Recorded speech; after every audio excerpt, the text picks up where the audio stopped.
Hello everyone, welcome to Meet Your SCPs. I'm Dr. Mrs. Jellyfish and it is good to be back.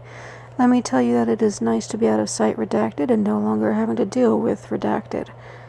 I have had a gaze of sorts put on me about speaking too much about it though, so I'm just going to leave it at that. On a separate note, I've got to ask, do you like shopping? I do. I recently got to enjoy an Ikea experience. I love their meatballs and some of their furniture is pretty nifty too. Did you know that the Foundation has its very own Ikea? Well, we do. Sort of. Of course, it's not really an Ikea. It is now known as Site Redacted. Today, I'm going to tell you all about it as a way to get back into the swing of things. Item number SCP-3008. Object Class Euclid.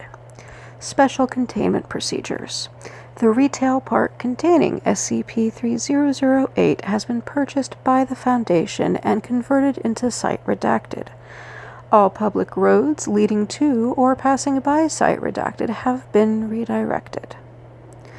The entrance to SCP-3008 is to be monitored at all times, and no one is to enter SCP-3008 outside of testing, as permitted by the senior researcher. Humans exiting SCP-3008 are to be detained and then debriefed prior to the administration of amnestics.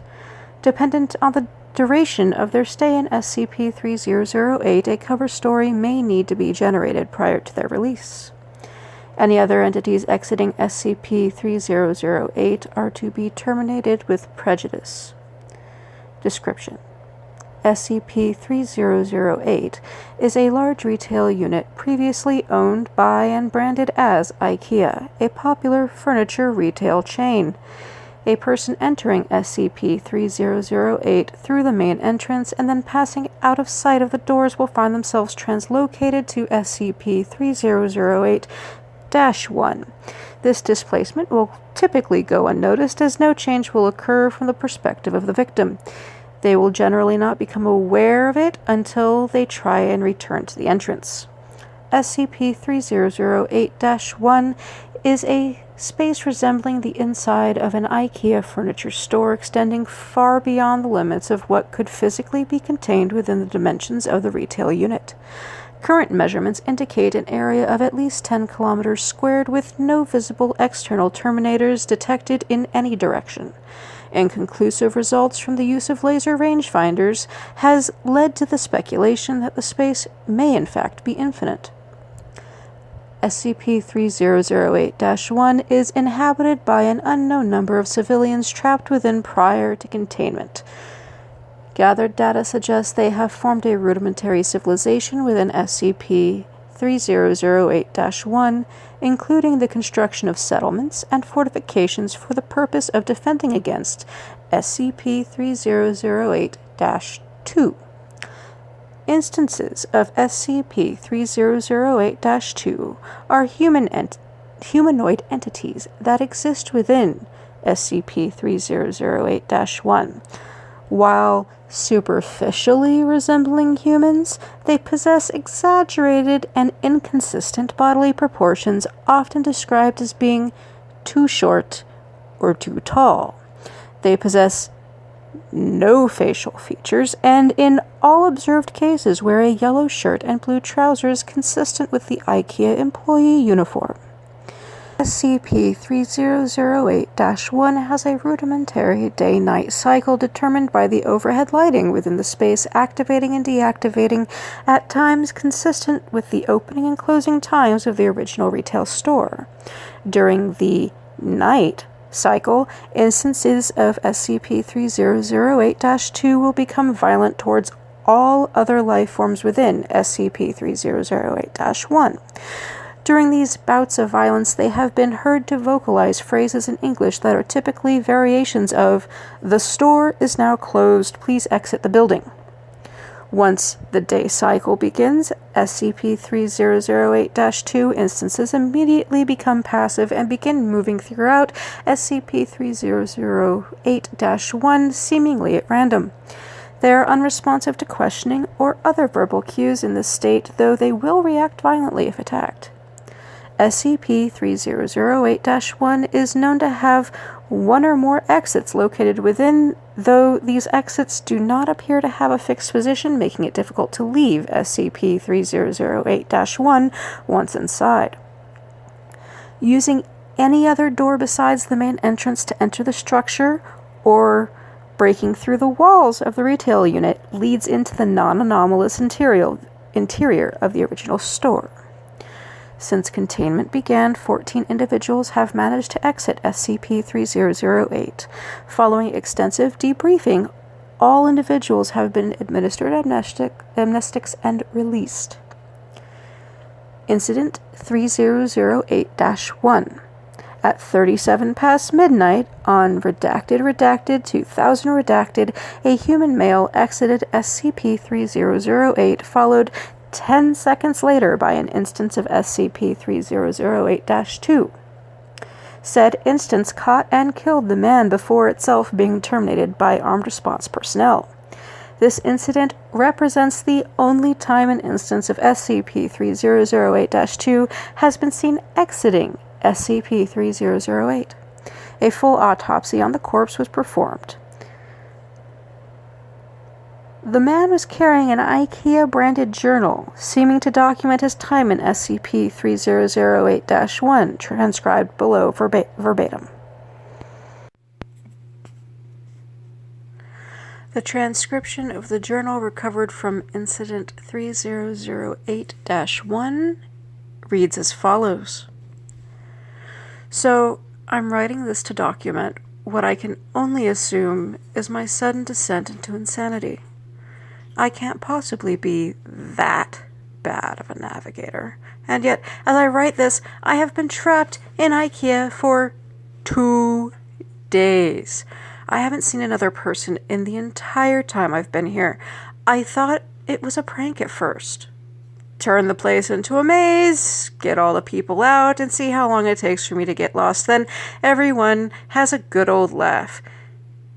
I realized that wasn't the case when I tried to backtrack. Everything had changed, so I ended up lost. Instead of the exit, it was just row after row of bookcases. So, I'm trapped in Ikea. Sounds like the setup for a bad joke. The lights went out at 10 p.m., nearly gave me a fucking heart attack. That loud electrical thunk sound, and then pitch blackness. Place is full of beds, though, and my phone has a built-in torch on it. But no damn signal. So I found a bed and went to sleep. Spent most of the next day trying to find my way out with no luck. Did find a restaurant serving those meatballs, though, so at least I won't starve. That's probably the punchline to that joke. Anyway, they were still warm and fresh, but I haven't seen anyone around who could have cooked them. I then made my way back to the beds before the lights cut out again, since it's too dark to search with them off. It is 9:10 a.m. now, and the lights came back on just a little while ago. I'm sure I've searched the entire area around where I came in now, and the exit obviously isn't here. So I'm going to pick a direction and hope for the best. Day 3 of my magical Ikea mystery adventure. If I wasn't sure that there was something seriously weird about this place before, I am now. I walked for 3 hours in more or less a straight line, insert Ikea joke here, before I came across a ladder next to one of those huge stock shelves that they have here. I climbed up to get my bearings, and it looks like this place just stretches on forever. Like that scene from The Lion King, except instead of trees and grass, it was all shelves and tables and crap. I did see a person moving not too far away, though, and I headed over. I thought it was a staff member at first. It was wearing the uniform. And hell, maybe it was a staff member.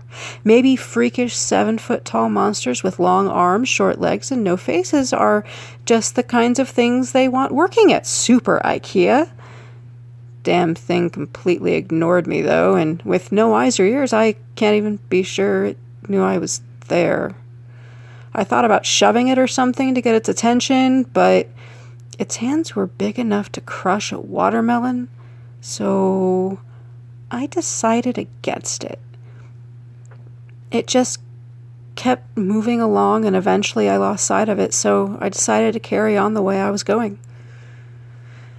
Anyway, no comfy bed for me tonight. Looks like I've entered the improbably hard and pointy table section of the store. Guess I'll have to make do with some bunched up tablecloths. My phone battery died during the day, too. Didn't work anyway. But I can't help but feel like I've just lost some vital lifeline. You ever see one of those cartoons where they're going through doors in a hallway and they just pop out of another door in the same hallway? That's kind of how I feel right now. I've seen nothing but the same identical bookshelf for 2 straight days. Just row after row after row of them. I mean, come on, I love books as much as the next guy, but this is really excessive. I'm obviously still moving forwards, though. I can see the signs hanging overhead passing by. Too bad none of them say exit.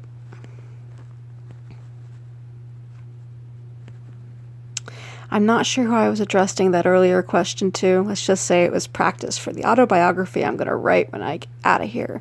I'll call it my perfectly normal trip to a regular old Ikea. If I ever get out of here. Finally found some other people. Yeah, it turns out I'm not the only poor bastard trapped in here. Lucky for me, I guess. My 6th night here, 2 of those staff things came at me in the dark. Different from the first one I saw, but still messed up. I heard them coming. They were saying that the store was closed and I had to leave the building. All nice and polite, like. I'm not sure which part of that was weirder, that they don't have mouths, or that they were apparently trying to kill me while they were saying it. Came at me like rabid dogs. So I legged it. Sprinting through Ikea in the dark like a fucking madman. I saw it when I cleared another stand of those giant stock shelves, all lit up with torches and floodlights. They've built a whole town in here. Got a massive wall built out of the shelves and beds and tables and whatever else. I swear to God, it was the most beautiful thing I've ever seen. Anyway, I guess they saw me coming, or maybe they heard my girlish manly bellows of fear, because they had a gate open and 2 people were there waving me in. I heard the staff thing slam into the gate behind me after it closed, still politely informing us all that the store was now closed, and then they wandered off eventually. They call the town Exchange because that's what's on the sign hanging from the ceiling directly above it. Exchange and returns. All lit up against the night using lights they've found and plugged into the power lines. And there are beds and food and people. Over 50 wonderful people with regular-sized limbs and a full set of facial features. It's how my 7th night here, and the first one not spent in darkness. A full week living in Ikea. There's probably a TV show in that somewhere. Now that I'm around other people, I'm starting to feel more normal. Well, maybe normal isn't the word, but after a week with only the sound of my own footsteps for company, I was becoming increasingly sure that I'd just gone nuts. That I was tied up in some padded room somewhere, banging my head against the wall. But no, I feel quite sane now, thank you very much. Apparently, there are other towns out there.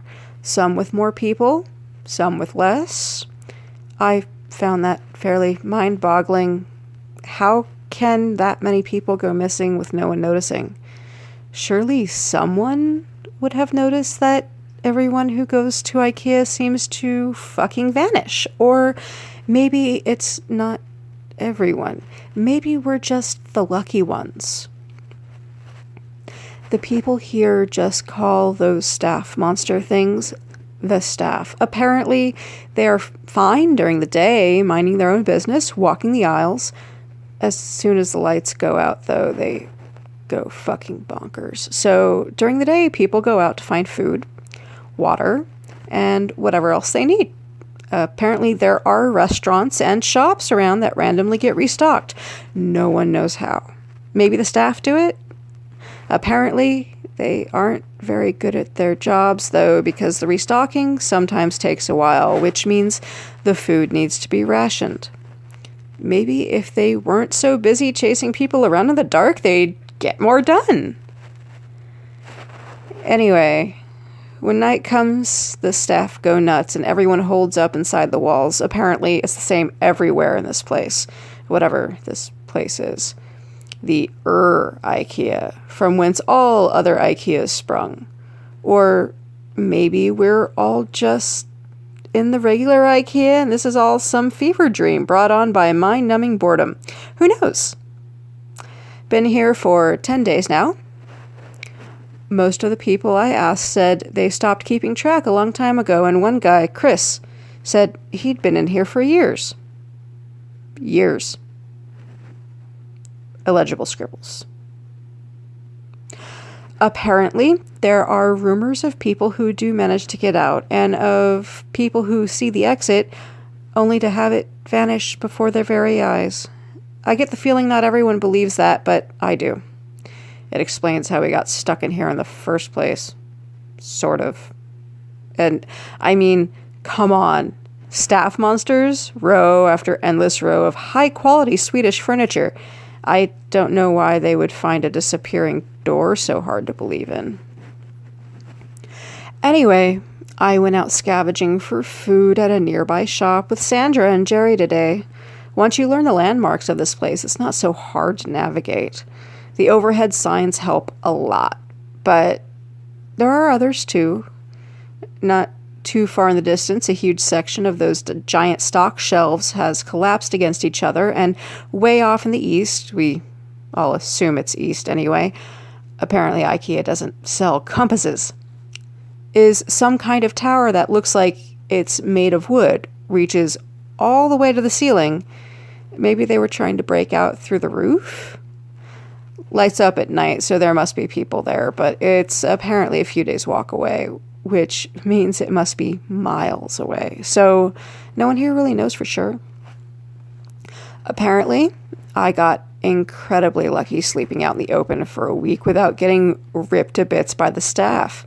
That's me. Lucky, lucky, lucky. We found some food in the shop. Guess the staff restocked it during the night, which was nice of them. There was a telephone on the wall, so I figured I'd try it out.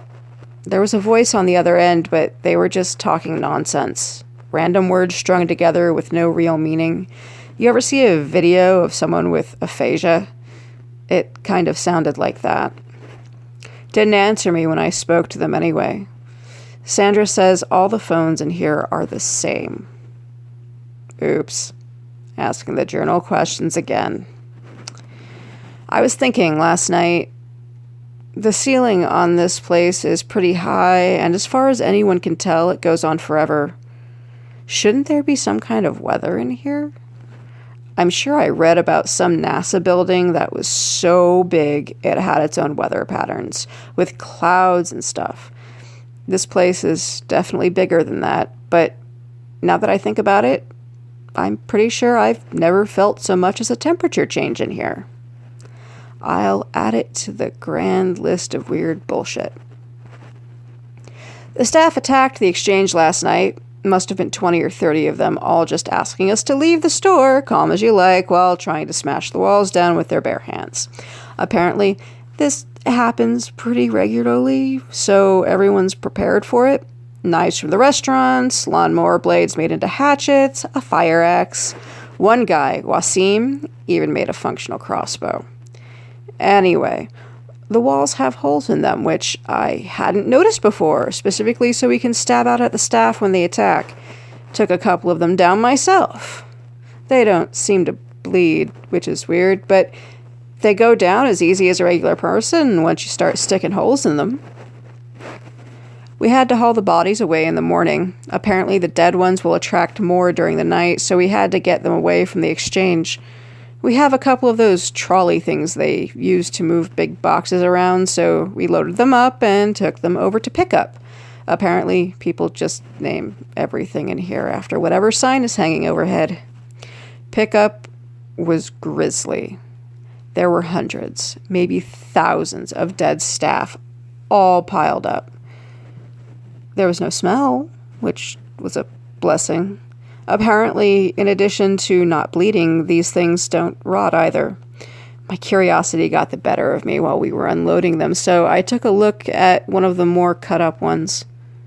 They're just skin, or something that looks like skin, all the way through. No muscle, no bone, no organs. Are they even really alive in the first place? They certainly seem like they have bones when they're moving around, pounding on the walls, and I sure felt more resistance than just skin when the knife went in during the night. Maybe something happens to them when they die. Just one more thing on the ever-increasing list of weird shit that goes on in here, I guess. Something occurred to me after the staff attack the other night. Every time you see a situation like this on TV or in a film, like it's the end of the world or everyone is trapped on an island or whatever, once groups like ours start to form, people always seem to turn on each other, fighting for food or dominance or whatever else. That hasn't happened here. Apparently, people from other towns come by from time to time just to check in or occasionally to trade if they're short on something, but everything's always cordial. Friendly, even. Maybe it's the threat of the staff, or perhaps the constant restocking of supplies in the shops means there's nothing much to fight over. Maybe people are just better than they are generally given credit for. That's a nice thought. I think I'll go with that one. A dozen people showed up at the gates this afternoon from a town called Trolleys. Apparently the staff broke through the walls and tore the town apart during the night. These 12 are the only survivors out of over 100. We let them in, obviously. One more point in the human decency column. Later, I asked if anyone knew how many of these towns there were out there. Between us and the new folks, we managed to come up with over 20 names. 20 towns filled with people, and who knows how many beyond that. The motto for this place should be, how is that even possible? Surely someone somewhere must be looking for the thousands of people that must be in here. I've been here for a little over 2 months now.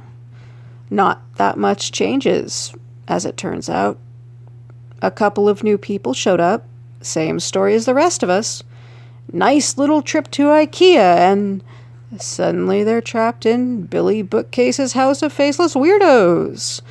The staff attack the exchange once or twice a week. We kill them and haul their bodies off. Sometimes they hurt some of us first. They killed a guy called Jared a couple of weeks back. It was awful, quite frankly. Turns out regular humans still bleed in here, even if the staff don't. We tried our best, but none of us are doctors. Jared was a good guy. He deserved better. We all do. It occurred to me a couple of days after that, none of us were really looking for a way out of here. I don't even know where we'd start. One of those quadcopter things with a camera attached buzzed past exchange today. I thought it meant that someone was finally looking for us, that help was on the way. Apparently, it's not the first time this has happened, though. Same thing happened a few months ago, and everyone's still here. No idea if it saw us. It didn't stop. Just kept flying until we could no longer see it. Note, based on recovery time of the journal, this entry appears to line up approximately with our first successful test piloting a drone inside SCP-3008-1. Analysis of footage shows a walled settlement under a sign labeled Exchange and Returns. Attempts to relocate the settlement failed. Origin of previously sighted drones is unknown. I started talking to people about the stuff they missed from home during dinner today. Probably not the best idea I've ever had. Everyone seemed pretty down after. A bunch of people here have families, husbands, and wives, kids, dogs. Franklin apparently has a pet llama, though I'm not sure I buy that. But apparently, some of the people here have some seriously odd gaps in their knowledge. 3 of them have never heard of the International Space Station. 2 of them seem to think Redacted was the Prime Minister, and 1 of them had apparently never heard of the Statue of Liberty. I believe them. They seemed just as confused as the rest of us. The more I thought about it, though, the more it started to explain a few things. What if the reason no one is looking for all us missing people is because we haven't all come from the same place? This is going to sound weird. Okay, maybe that should be the motto for this place. But what if all the people here have come from different dimensions? Realities? Whatever you call it. I've seen enough TV shows to know the drill. Sarah comes from a place where there is no Statue of Liberty. They didn't launch a space station where Wasim was from. If everyone here came from different places, even from ones that seem identical, there'd be no huge missing persons panic. No mass search. We'd just be a blip, a single missing person in a world of non-stop news. Well, that was a fun train of thought. Just realized that yesterday was the 6-month anniversary of my arrival here. I wonder if Ikea sells party hats. The routine around here has remained more or less the same. More new folks show up, 1 every couple of weeks or so. Food supplies go up and down, but we've never actually had a major shortage. Occasionally we get a visitor from one of the nearby towns, usually checkouts or aisle 630. We check in with each other from time to time, occasionally trade supplies if someone gets particularly low on something. It's comforting in a way. A reminder that we aren't alone in here. Some small glimmer of civilization remains.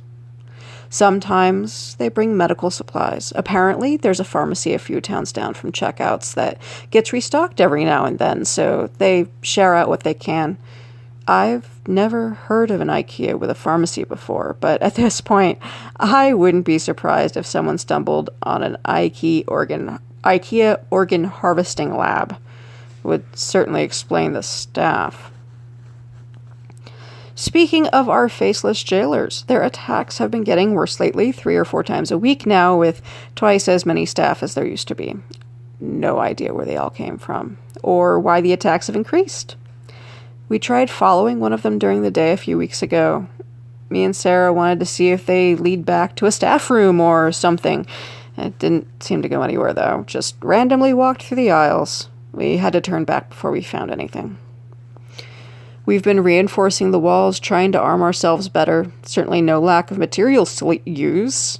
Wasim has been making more crossbows, but it's pretty slow going in that department. Too bad Ikea doesn't sell guns. Note: no new personnel have entered SCP-3008 at Site Redacted in the time span indicating in this entry. the attacks are getting bad now, almost every night. And with so many staff that the bodies almost pile high enough for others to climb the walls. I think we're in real trouble here. Exchange is done. We got hit pretty bad last night. Not many casualties, but the wall is wrecked. We finally figured out why the attacks have been escalating too. A box of supplies had a chunk of one of the staff in there. No idea how it happened, but apparently a piece of one will draw them as well as a full body. Too late now in any case. There's too many bodies for us to haul away and still have time to fix the wall before night. Candace has called a meeting. I suspect there will be talk of abandoning exchange. Maybe try and get shelter at checkout. It's already getting late, though. I don't think we'll have time to make it. Maybe some of us will. I was fine for that first week out in the dark, after all, but then how often can I keep getting lucky? I'm only writing this for a sense of closure, I guess. For me, or for anyone who finds this. If this is the final entry here, I hope whoever is reading this is doing so from outside this place. My biggest fear, if I do die tonight, I'll just wake up here again in the morning. Note, this is the last entry. It is assumed that while attempting to reach the checkouts settlement, he was separated from the rest of his group by a pursuing SCP-3008-2 instance and happened upon the exit. As a reminder, the writer of this journal died just after he got out of the building. He was slaughtered by an instance of 3008-2 who followed him out. Now he will be remembered by us. It is little, but it is something. So be careful next time you decide to go to Ikea in the future. We seem to have our reality's portal to this never-ending Swedish store under control, but who knows how many other random entrances there are out there. Tests are ongoing. Thank you for joining me today. Remember, secure, contain, and protect. This is Dr. and Mrs. Jellyfish, signing off.